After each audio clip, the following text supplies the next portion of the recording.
Democratic lawmakers making it clear they're ready to play hardball over health care. Today, they said they plan to tie federal payments to health insurers to the spending bill that Congress must pass to keep the government running beyond April 28th. These are the same payments that President Trump told the Wall Street Journal he may halt to force Democrats to negotiate a new health care bill. The payments reduce out-of-pocket costs for millions of low-income Americans who get insurance through Obamacare. Now, earlier on CNN, Democratic activist Simone Sanders said that President Trump is using people, many of them sick, as bargaining chips. CNN political commentator Jeffrey Lord responded by comparing President Trump, his actions to Martin Luther King Jr. I want to say something here that I know will probably drive Simone crazy, but think of President Trump as the Martin Luther King of healthcare. Oh, Jeffrey. When I was a kid, President Kennedy did not want to introduce the Civil Rights Bill because he said it wasn't popular, he didn't have the votes for it, etc. Dr. King kept putting people in the streets in harm's way to put the pressure on so that the bill would be introduced. That's what Jeffrey, finally you do worked. understand that Dr. King was marching for civil rights because people that look like me were being beaten. Dogs were being sicked on them. Basic human rights were being withheld from these people merely because of the color of their skin. So let's not equate Dr. Martin Luther King Jr., a humanitarian, a Nobel Peace Prize winner, to the vagina-grabbing President Donald Trump. Well, those remarks, not surprising, have been getting a lot of attention. Jeffrey Lord is here to talk more about it, along with CNN political commentator Bakari Sellers. All right, Jeff, I want to give you a chance to explain exactly what you meant by your earlier comments. Sure. I wasn't comparing President Trump and Dr. King, who, by the way, the latter, my hero when I was a kid. What I was doing was comparing their strategy. Dr. King, quite specifically, and I knew this when I was talking about this on air this morning, was talking about creating a crisis. Let me read you the quick sentence here from his letter from a Birmingham jail, which I'm well familiar with. Quote, "Nonviolent direct action seeks to create such a crisis and foster such a tension that a community which has constantly refused to negotiate is forced to confront the issue. It seeks to so dramatize the issue that it can no longer be ignored," unquote.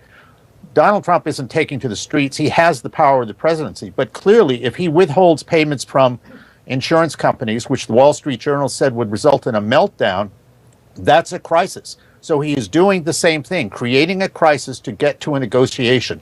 That's the point, period. Bakari, does that make sense to you? No, I don't think it makes sense to me. I think it's an affront to Dr. King's legacy.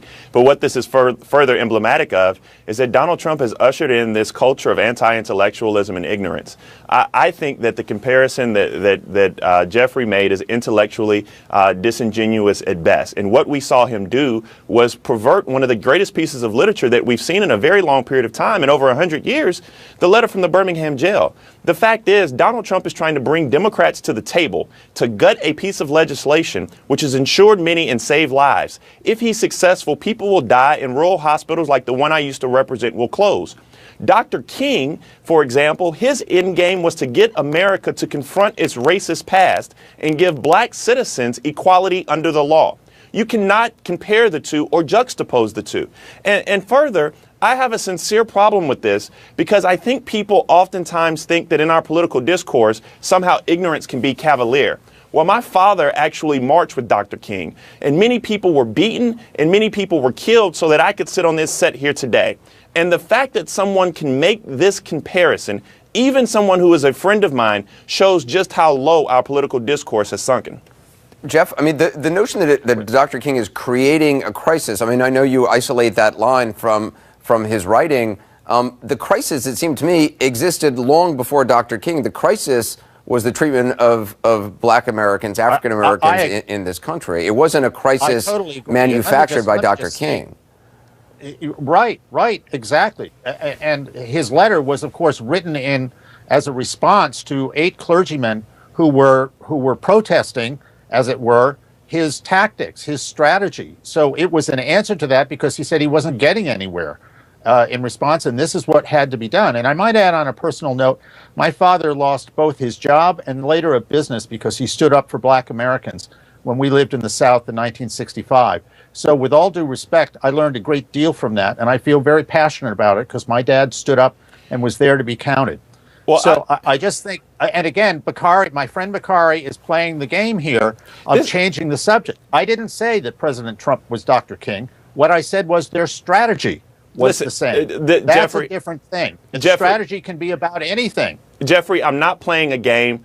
I'm not using a race card. I am, excuse me, I'm a black American citizen who stands on the shoulders of people like Dr. Martin Luther King Jr.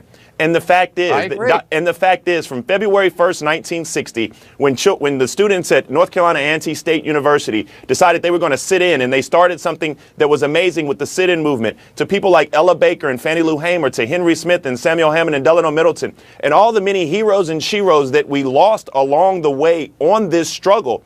The fact that you want to compare Donald Trump, who was trying to find to meet some political promise. I didn't do that, Bakari. To meet some political promise.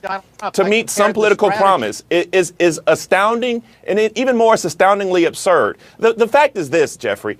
In our political discourse, we have to remove these Hitler and Nazi comparisons. Donald Trump is not Martin Luther King Jr. We've taken this to a place where it doesn't need to be. And I hope that you're empathetic enough to see how disrespectful this is.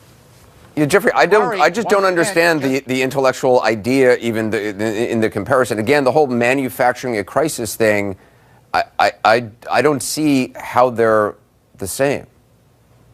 That's because they're not. Well, if you cause a major crisis in American society, then the society and those people who are causing the crisis are Dr. King did not cause a crisis. Dr. King, yeah, go ahead. And Dr. King did not cause a crisis. Tom Brokaw had an amazing documentary, wrote an amazing book called Boom, 1968. In 1968, we lost 3 students on the campus of South Carolina State University in the Orangeburg Massacre. In 1968, April 4th, Dr. Martin Luther King Jr. was assassinated. In 1968, we lost Robert F. Kennedy to assassination. The fact is, he did not create a crisis.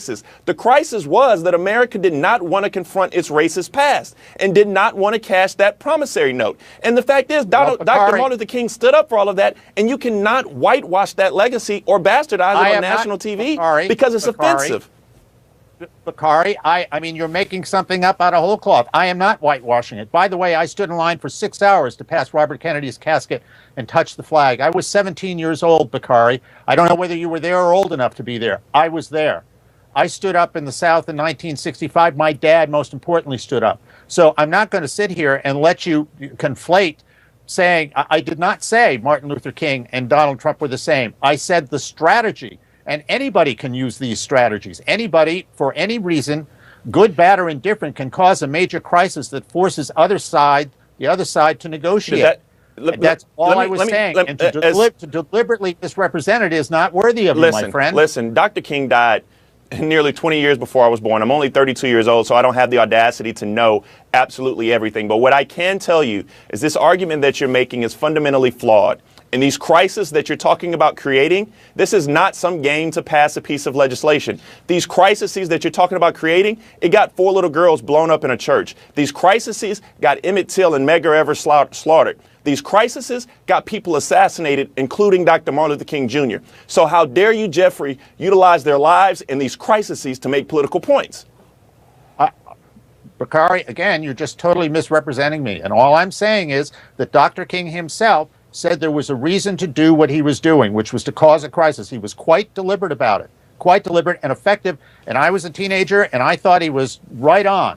Totally right on. To put a button on this, to put a button on how intellectually dishonest this is and how you're perverting his legacy, Dr. Martin Luther King Jr. actually said of all the forms of inequality or injustice, inequality in health is the most shocking and inhumane.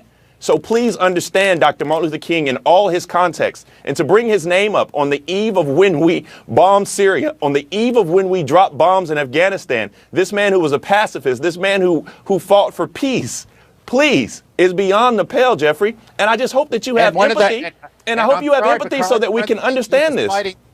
Bakari, what he was fighting against was a Democratic Party that was created as a culture of race, from supporting slavery and segregation. Those were Democrats he was fighting against, Bakari. Those were Democrats. Bakari, I want to give you the final thought, then we got to go.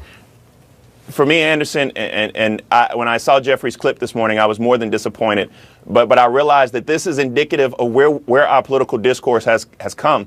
You hear it from the president's mouth. You hear it from Sean Spicer. You hear people, even including Jeffrey Lord, rewriting history. And this is so fundamentally unjust. This is intellectually dishonest. This is an epidemic of anti-intellectualism.